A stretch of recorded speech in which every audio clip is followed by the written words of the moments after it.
everybody, I'm just checking. Are you live? Am I live? Hi, hope you guys are having a great time. I'm just quickly checking if we are live. And yes, we are. So sorry about that. It's my silly admin. Okay, so I've got that sorted. We can dive right into what we need to do today. Welcome. I am so sorry that we have missed out on a couple of weeks. At the end of our conversation, I'll give you an update on everything that's been going on. There's a few changes coming to C3 Parenting and to my life, and oh man, ever since we moved, things just went interesting.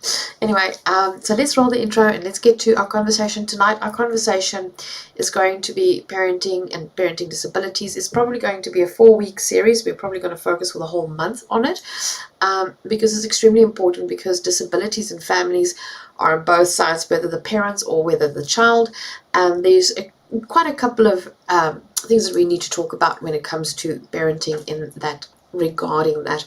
So let's play the intro and let's get started.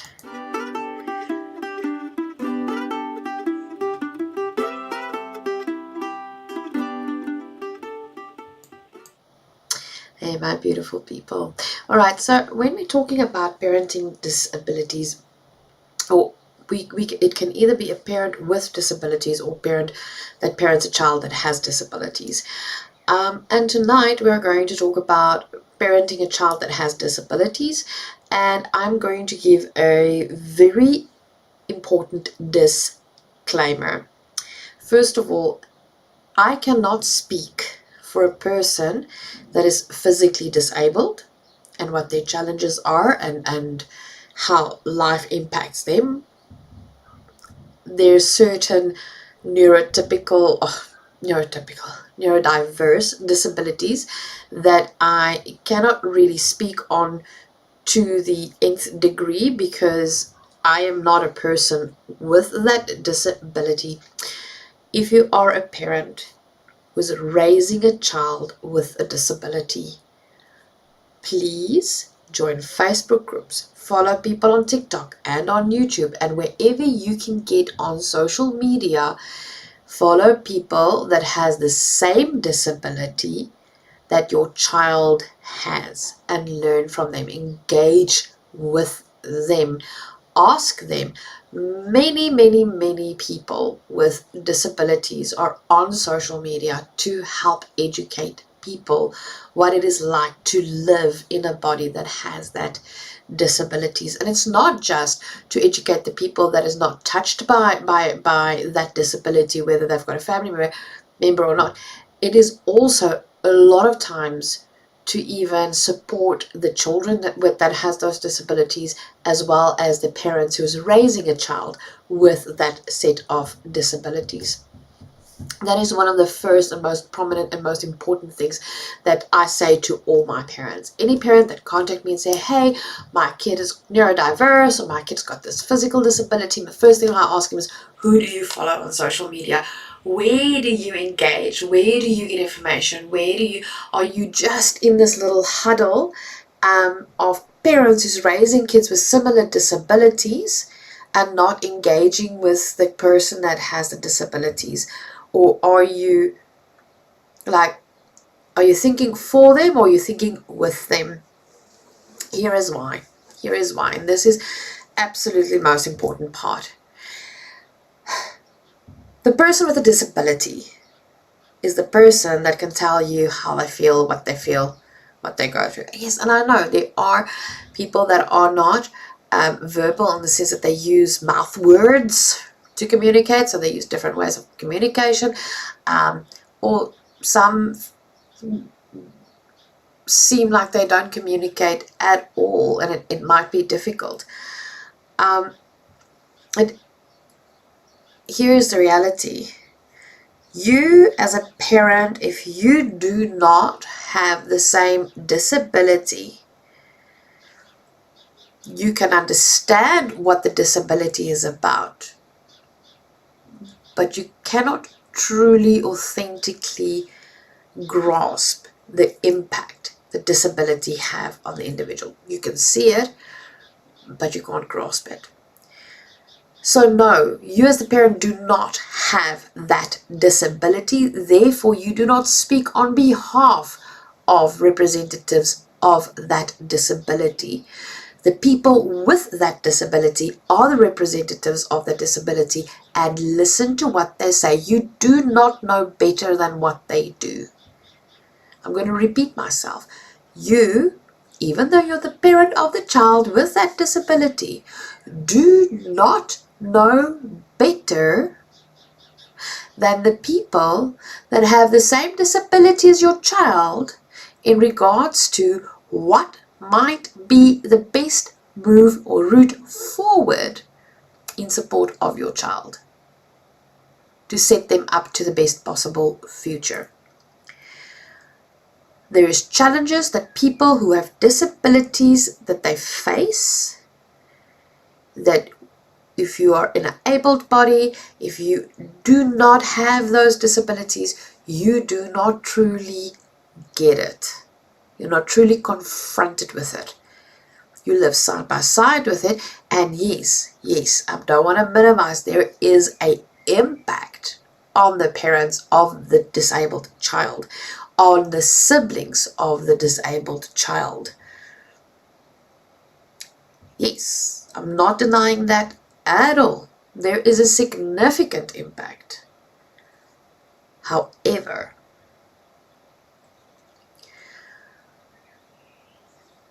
you do not get to shush people when they have the same disability of your child and they turn around to you and say, hey, this specific practice that is currently the mainstream way of doing things, that because of a lack of knowledge or a lack of engagement with a person with that specific disability or people without that specific disabilities, these practices are harmful to us. You do not get to turn around to that person and say, shush. You don't get to shush them. You don't have the shusher. Oh, I'm on my soapbox again today. But that's the one thing that drives me around the bend. When you're raising a child with disabilities, it is tough. You're allowed to cry and have your bad days. No person starts a family, decides to have children, start a family, whichever way they start a family, with the idea or the thought that they might have a child that might never become independent of them, that they're going to have to worry about what will happen to them if the parents pass away. No person that decides to start a family makes that decision, like even makes the decision to start a family with that idea or that thinking. Thinking is always, 18, 20 years that they're going to be underfoot and that we're going to have to teach them, and then we get to let them loose and watch them soar and dream with them and just look at the legacy. And let's be honest, one of the reasons we do have kids is the legacy. And now you're confronted with a child with a disability. You're allowed to mourn the reality versus expectation that doesn't look the same. And I know there are many people that are that do live with disabilities that feel it is unfair to them that we say that a parent get to mourn. But what I mean with the parent gets to mourn is not, oh no, my child's not broken and I don't. No, it is letting go of the dreams and expectations you had and refocusing on the future with joy and contentment and excitement. That is what it's for. It is being able to put down that dream. We're mourning the loss of a dream. We put that dream down and we start redreaming, re-looking at the future, get excited, there is reasons to be excited for the future. It is not a loss. Your child is not a loss. It's not that your kid is not a broken toy. Your kid is different. The challenges, the milestones, the future predictions is going to look different than what was expected. So you're allowed to mourn, but you're not allowed to blame. You're not allowed to hold it against your kid. And for whatever heart, soul beat in your body, every single bit of you, do not get to blame your kid. You will not live. Oh, now I sound like I'm this demanding person. But get this motto in your head. I will not live as if my kid is a broken toy. I will not blame my kid for the differences in their life. And I will make sure that my kid knows that they are loved regardless of all of this. Raising a child with disabilities is a difficult journey to begin with for all parents. Actually, for everybody involved. Raising a kid with disabilities is very difficult, and one of the main reasons it is so difficult is because we have a society that is, oh yeah, we're fine with disabilities. We'll put in a ramp for the person in the wheelchair. We'll do this and we'll do that. And your disability will be accommodated until I need to make a sacrifice. And that is where the heartache starts. Because society is so anti-accommodation and anti-inclusion that because of the lack of inclusion, our kids is viewed as disabled. Not differently abled, as disabled. Because the fact that a kid that can't walk, that's in a wheelchair, cannot climb stairs, they're disabled from entering that building that doesn't have the ramp.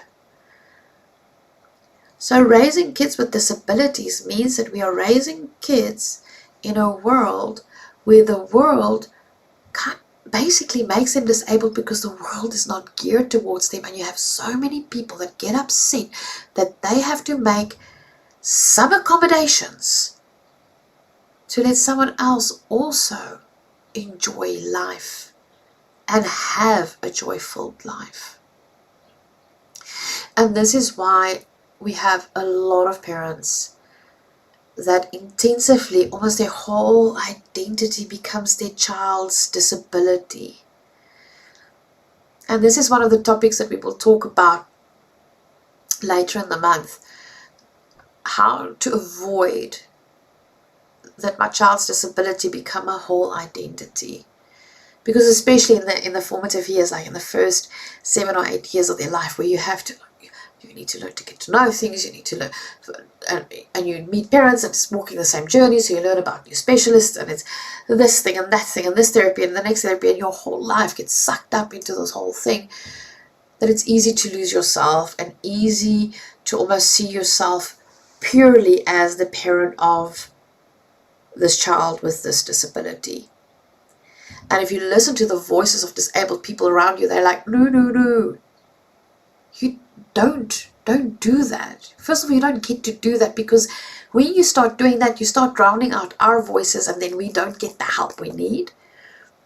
And secondly, it's just not needed. But we'll get there. We'll get into that conversation. I'm rambling a bit regarding that. Here's the beauty of the conversation and the reality of raising children with disabilities, is realizing that, yes, it is different. different than what expected, or different than advertised.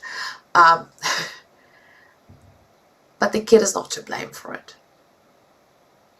But you're also on new territory. And you need to find grace. Not just grace for your partner, your parenting partner if you have one.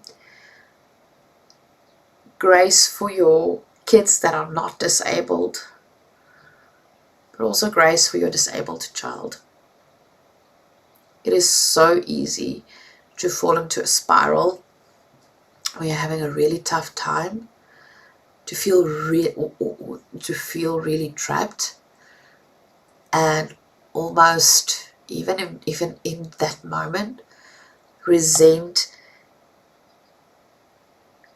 the challenges you face with raising your kid, instead of resenting the fact that the world is set up so that your child is disabled, that your child cannot cope with, your child cannot occupy space the way that they should freely be able to, just because they're in a wheelchair, or just because they're neurodiverse and have certain quirks and textures, and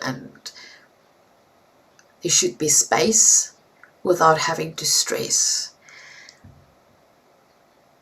And then there's grace for yourself.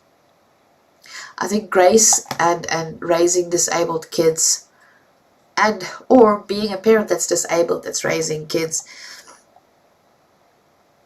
grace is the most important thing in this whole process. Because you see, we give each other grace when we least deserve it. Grace is that gift you give someone when they've been at their worst, and when they should be punished, where they should be shouted at, where they should be, you have every right to be angry and frustrated, and almost every right to be petty. That's when grace should be there. But here's the thing, we find it tough to give grace to others, but the person we struggle to give it to the most is ourselves. And I'm going to keep on saying this to you. You as a parent deserve to have grace for yourself, for the situation, and lots of grace for your kids and your partners. We're going to make mistakes. We're parents, we're human. It's uncharted territory. It is the lack of resources is staggering. I think that is why we get in our little cliques. It can be extremely isolating when you're raising a kid, where it's really difficult to socialize for you as the parent, because they're like that main focus. And I'm not blaming the kids, that's just reality. But that is the stark reality, is that you're going to start, especially in the beginning of the journey, you lose friends, you make new ones. But it's still very isolating, it's still very lonely, or it can be. But I bring you back to what I said at the beginning. Start following and engaging with adults that have the same disabilities as your children. Because getting to know them, getting to understand how this works, what is the hacks, the tricks, the looks, the richness of information that takes the loneliness away, that enables you to enable you and your children and your family to have full lives and not live disabled, is phenomenal. Go follow them. Go get those resources. Right, on a lighter note. Right, that was a tough one. Next week we're going to talk about, this was just a general conversation. Comment down below if you agree with me, disagree with me. take me on, take me on, take me on. Hit that like button, you know, do the YouTubey things, let's subscribe. Next week we are going to dive into neurodiversity. Basically the hidden disability of neurodiversity and some other hidden disabilities. We're going to look a little bit at that. And then once again, in that conversation, I will try to split it up for you, being the parent that is neurodiverse and, you know, being I'm not neurotypical, but to get a perspective of how parenting a neurodiverse kid can look. Anyway, other thing, I know I chose that let's talk about disabilities, and I know there's a special month, there's a special month in the year that is aimed at disabilities.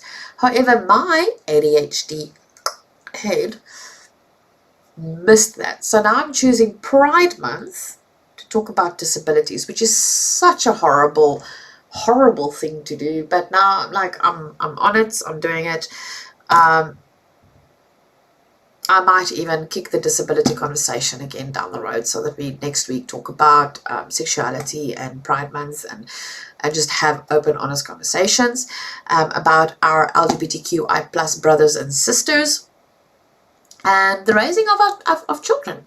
That's LGBTQI plus, the challenges, the smiles, the happiness, things like that. If there is a change on the theme of the month, because I really didn't realize it was Pride Month until yesterday, it kind of only registered, but then I've already made the TikTok that I sent into the ether that we'll be doing disabilities tonight, so I couldn't change the topic for tonight. But we might have to change the topic tonight. Oh, not tonight. Next week. We'll see. C3 Parenting Admin. We are changing things up again. Yes, I've got themes. I've got everything up working out. And my ADHD is really struggling with consistency.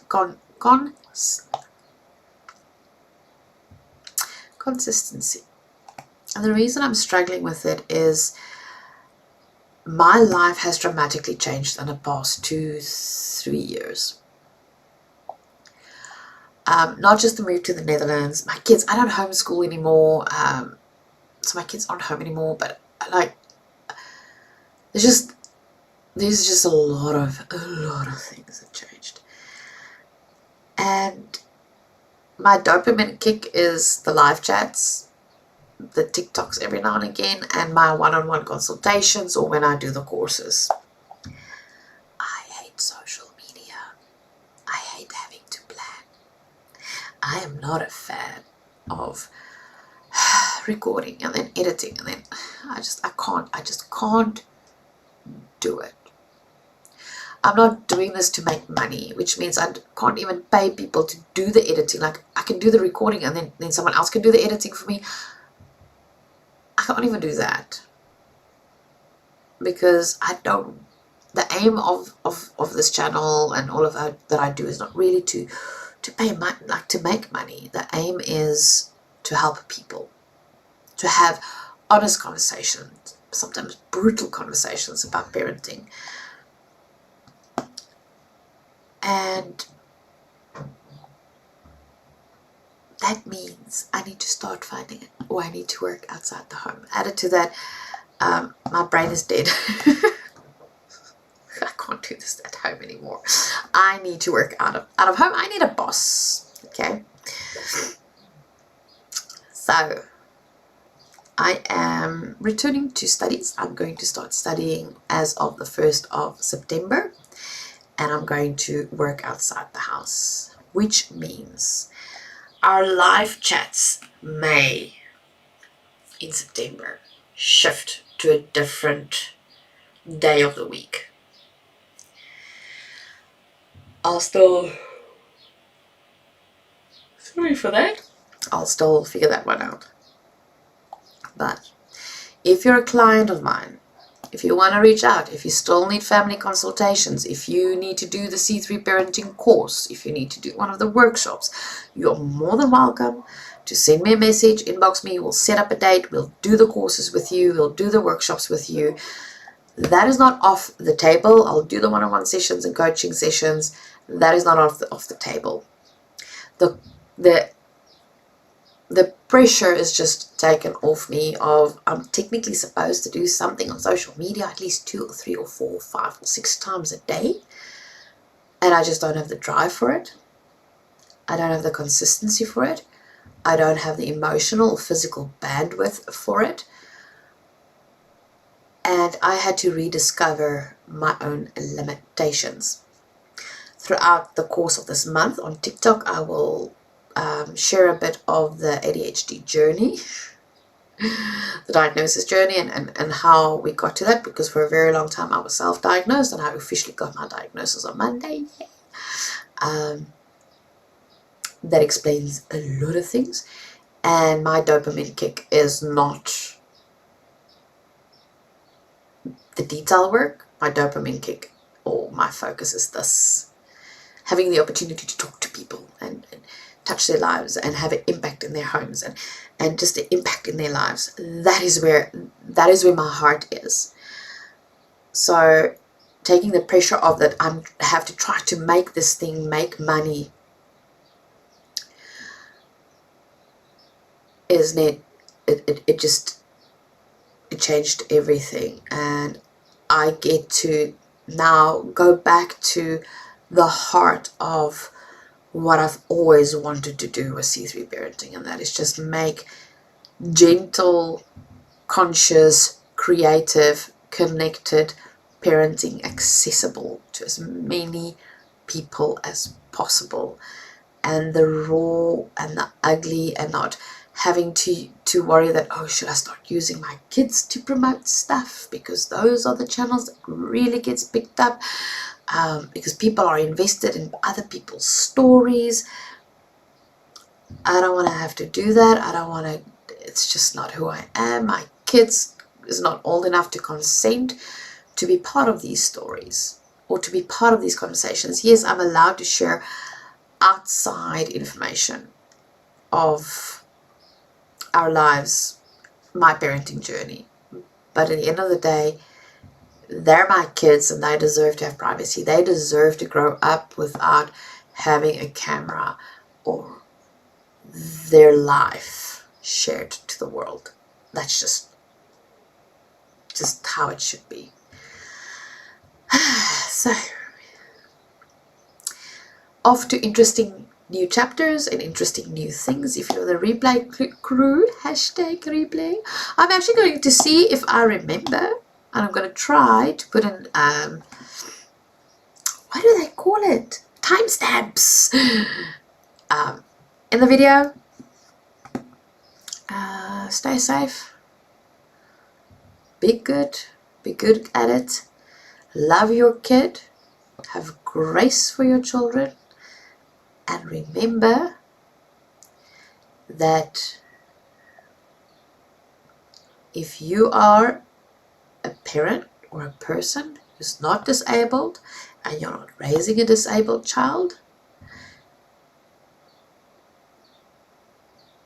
keep an open mind, keep an open heart, and ask how you can accommodate that family in a way that they are safe and that they feel accommodated, that they don't feel disabled, that they feel included. Inclusion actually costs nobody anything. That's basically what it boils down to. It takes away nothing, but it adds everything. Love you guys, and I'll see you next week.